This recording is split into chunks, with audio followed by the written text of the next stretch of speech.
రావు, ఉద్యోగాలు రావు. 100కి 100% ఆన్సర్ చేసినా ఇక్కడ ఉద్యోగాలు వచ్చే అవకాశాలు లేవు. కమ్మ, కాపు, మాల, మాదిగ ఏ కాస్ట్ వాడికైనా ఇక్కడ ఉద్యోగాలు లేవు. రికమెండేషన్స్ ఉన్న వాడికైతేనే ఇక్కడ ఉద్యోగం. లేని వాళ్ళు మాత్రం నాతో రండి. నాతో రండి. ఎక్కడికి? కరీంనగర్ కి. కరీంనగర్ కా? ఎందుకు? కొత్తగా ఇండస్ట్రీ ఏమైనా పెడుతున్నారా? కాదు, కరీంనగర్ పక్కన అడవులున్నాయి, అడవుల్లో గుట్టలున్నాయి, గుట్టల్లో అన్నలున్నారు, అన్నల చేతుల్లో గన్నులున్నాయి. మనం కూడా ఈ పెన్నులు వదిలేసి గన్నులు తీసుకొని అడ్డిషం అడ్డిషం అడ్డిషం అడ్డిషం అడ్డిషం అడ్డిషం అడ్డిషం అడ్డిషం అడ్డిషం అడ్డిషం. కే Dhanvi? Dhanvi, good morning sir. Morning morning. Come in. ఏం పేరు? ధన్వి సార్. కూర్చో. Thank you sir. నీ క్యాస్ట్ ఏంటి? Forward caste. అప్పర్ క్యాస్ట్ వాళ్ళు మీకు ఎందుకయ్యా ఉద్యోగాలు? మీ క్యాస్ట్ లో పెళ్లి చేసుకుంటేనే ఇస్తారు కదా లక్షల్లో కట్నాలు. పెళ్ళాం డబ్బుతో హ్యాపీగా బిజినెస్ చేసుకుని బతకొచ్చు కదా. ఫార్వర్డ్ క్యాస్ట్ లో కూడా పూట గతి లేని వాళ్ళు ఉన్నారు సార్. ఓకే ఓకే, నీ ఇంటెలిజెన్స్ అంతా ఇప్పుడే వేస్ట్ చేయకు. అవును, నీ నేటివ్ ప్లేస్ ఎక్కడ? కృష్ణా జిల్లా సార్. కృష్ణా జిల్లా విస్తీర్ణం ఎంత? I'm sorry sir. Leave it. Me district లో ఎన్ని విలేజెస్ ఉన్నాయి? Sorry sir. పోనీ మీ జిల్లా పాపులేషన్ లో లేడీస్ పర్సెంటేజ్ ఎంత?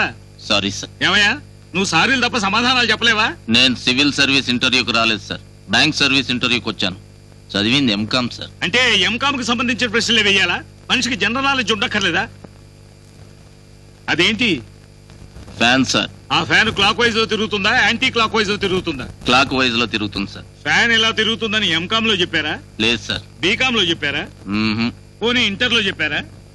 అయినా ఎలా చెప్పావు? జనరల్ నాలెడ్జ్ తోనేగా. సరే, ఇది ఎక్కడ పెట్టుకుంటాం? కళ్ళకు పెట్టుకుంటాం సార్. ఇవి కళ్ళకే పెట్టుకోవాలి, కాళ్ళకు కాదని ఎంకామ్ లో చెప్పారా? No sir. అయినా ఎలా చెప్పావు? జనరల్ నాలెడ్జేగా. Yes sir.